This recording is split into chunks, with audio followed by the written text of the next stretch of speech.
Hi there, Nick from Nesting Essex, and today I wanted to have not so much a rant, but I wanted to cover a certain subject. Now, that subject is contract periods, and contract periods being the length of these contract periods. Now, I understand estate agents have a need for contracts.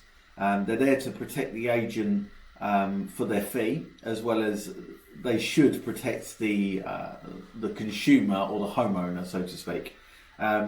But I met with a young couple on Saturday. Now they instructed an agent that is quite well known, been in the area for quite some time and been operating locally for a number of years. Now they've been on the market for 4 weeks. They weren't too happy with how things were going. They'd been recommended to me by a relative of the young lady that lived there. And the relative is one of my landlords that we manage her property. So she recommended me across. I went and had a chat with them, and I was a bit astonished on how it had been handled, really. From start to finish, they've not really been treated as clients or customers, depending on how you view it. And overall quite poor, in the sense that the property was valued at $280,000 by one agent. That agent then left the business. A second agent took his place and then attended the property, signed the contracts, and then told the owners it weren't worth 280, and that he wanted to wait until they signed the contract until he told them it was not worth 280, which is certainly a first that I've heard of, which was pretty impressive. I mean, you shouldn't really, I mean, as far as I'm concerned, that's misleading. If you know a home's not worth a certain amount, then do not let someone sign a contract to a different amount. And what's even worse is he then marketed it that amount, despite the fact that he said it wasn't worth it. So it's a bit of a bizarre situation. They wasn't too happy with a couple of the photos, so they asked him to return to take the photos, of which he didn't turn up. And then when they emailed him and said, look, are you still coming? He turned around and said, no, my meeting has overrun way too much, I'm not going to be able to come. So it was then down to them to take the photos of their home on a mobile phone. Now, mobile phone cameras are impressive, and certainly the quality of them is quite impressive at the moment.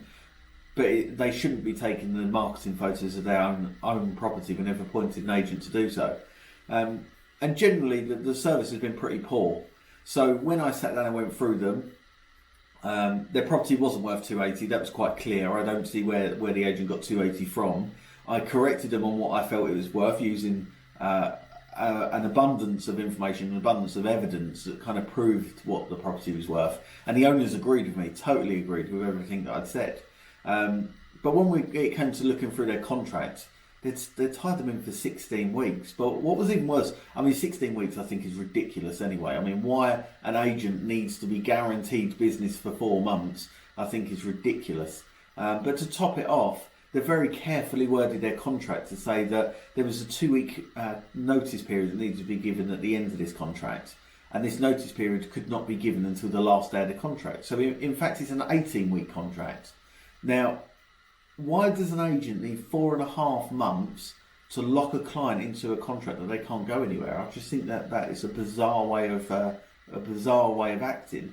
If you're an agent that is confident on your service and confident that you're going to be able to deliver the results, then surely you'll offer a 0-week contract, or even a 4-week contract at the very most. But realistically, it should be a 0-week contract. Because if you are that confident that client is not going to want to go elsewhere, why do you need to stop them from being able to go elsewhere? Surely it says more about you as a company if you say to them, look, 0-week contract with a 0 notice period. It keeps me on my toes as an agent, because it means the client is never more than 10 minutes away from going on with another agent. But more importantly, it knows that client has got the flexibility that if I don't deliver on what I've promised, they're free to go on with who they like. And that, I think, is fair. So really the purpose of this video is really for homeowners and landlords to make sure that before you sign any contract, you may be happy with the agent. That's absolutely fine. I'm not telling you to change your decision on your agent, but what I'm saying is do not sign in for a long term, because if it goes wrong and if that agent doesn't deliver what they've promised, then you could be looking months before you can rectify that situation. So hopefully that helps. If you're having any problems with contracts, please do get in touch. I'm happy to read through any contracts and advise where possible. You can either drop me a message through the Facebook page, or drop me a call or a text on the number which I'll put in the comments below. But I'd love to hear your thoughts. Thank you.